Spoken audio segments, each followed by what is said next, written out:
साध संगत जी, प्रेम से कहना धन निरंकार जी। सत्संग जी, मुक्ति ब्रह्म ज्ञान की मोहताज नहीं है। सत्संग जी, बाबा गुरबचन सिंह ने कहा है एक बार कि मुक्ति ब्रह्म ज्ञान की मोहताज नहीं है। तो विचार करने की बात है कि ब्रह्म ज्ञान जीवन में बहुत ही जरूरी है। ब्रह्म ज्ञान ही मुक्ति प्रदान करने का रास्ता है। तो कैसे ब्रह्म ज्ञान के बिना मुक्ति हो सकती है। भगवान श्री कृष्ण की याद में उद्धव जी गोपियों से जब इस निर्गुण ब्रह्म को याद करने के लिए कहा, निर्गुण ब्रह्म को अपने जेहन में बसाओ, इस शरीर से जो आप लोग लिप्त हैं उस शरीर के बजाय जो है निराकार ब्रह्म की उपासना करो। आदि आदि तरह से गोपियों को समझाया, लेकिन गोपियों को उनकी बातें बिल्कुल नहीं अच्छी लगती थीं, क्योंकि वो साकार ब्रह्म की पूजा करती थी, प्रेमा भक्ति में दीवानी थी। गोपियों ने कहा, अखिया हरि दर्शन की भूखी, कैसे रहत रूप रस रांची, ये बतिया सुन रूखी। यानी जो आंखें हमारी भगवान श्री कृष्ण के दर्शन करने के लिए भूखी प्यासी हैं, तड़प रही हैं, वो आपके रूप रंग और रस से हीन इन रूखी सूखी कड़वी बातों को सुनकर और ही बेहाल हो रही हैं।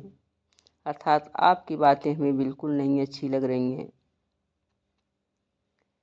सत्संग जी, ये प्रेमा भक्ति की मिसाल है।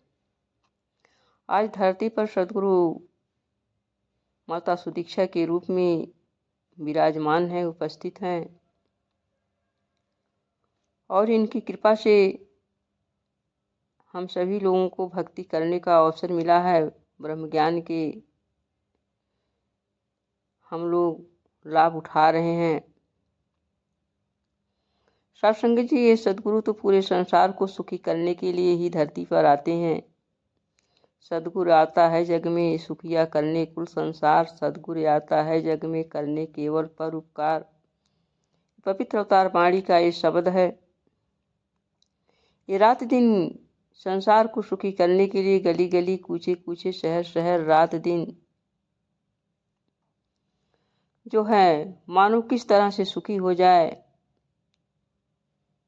सुखी करने के लिए ही एक कर दिए हैं। परमपिता परमात्मा को जानने के बाद ही लोक और परलोक सुहेला हम कर सकते हैं।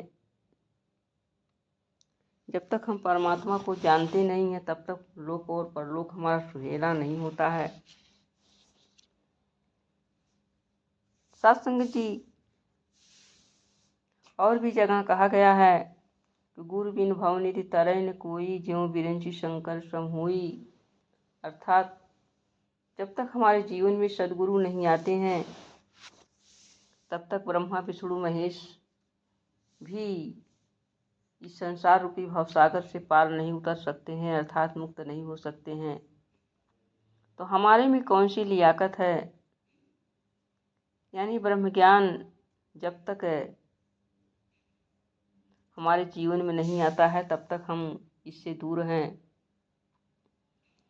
लेकिन साथ संगत जी, एक बार किसी गांव में सत्संग होना था।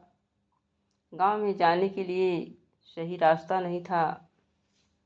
संत महापुरुष है सदगुरु बाबा जी की गाड़ी सही से वहाँ पर पहुँच जाए, कोई दिक्कतें परेशानी ना हो, इसके लिए रास्ता बना रहे थे। और उस गांव के लोग जो इस ब्रह्म ज्ञान की दात से वाकिफ नहीं थे, वह भी उनके साथ सहयोग कर रहे थे, उस रास्ता को बनाने में लगे थे, बड़ी मेहनत कर रहे थे। बाबा जी की गाड़ी जब आई और देख रहे हैं कि ये जो है संत महापुरुष है और भी लोग रास्ते को बनाने में लगे हैं, पसीना बहा रहे हैं। तो साधु संगत जी, सदगुरु ने कहा, उन्हें देख करके कि सारे मुक्त हो जाएंगे, मुक्त हो गए। उसी में से एक महापुरुष ने कहा, बाबा जी ये अभी ब्रह्म ज्ञान नहीं लिए हैं तो कैसे मुक्त हो जाएंगे। सदगुरु ने कहा, मुक्ति ब्रह्म ज्ञान की मोहताज नहीं होती है, बल्कि मुक्ति जो है सदगुरु की मोहताज है। सदगुरु की दृष्टि जिस पर पड़ जाए, सदगुरु की सेवा जो कर ले जाए, सदगुरु के दर्शन और सानिध्य जिनको मिल जाए, सदगुरु को जो रिझा ले जाए वही मुक्त हो जाता है। तो सत्संग की विचारणी बात यह है कि ब्रह्म ज्ञान लेना ही पर्याप्त नहीं है, बल्कि ब्रह्म ज्ञान लेने के बाद हम सदगुरु को कितना प्रसन्न कर पा रहे हैं, कितना खुश कर पा रहे हैं, उनके बताए रास्तों पर चल कितना पा रहे हैं, यह है मुक्ति का रास्ता। ब्रह्म ज्ञान केवल हमें रास्ता दिखाता है, न कि मुक्त करता है। रास्ता दिखाने के बाद उस रास्ते पर हम लक्ष्य को हम प्राप्त कर पा रहे हैं कि नहीं कर पा रहे हैं। साध संगत जी,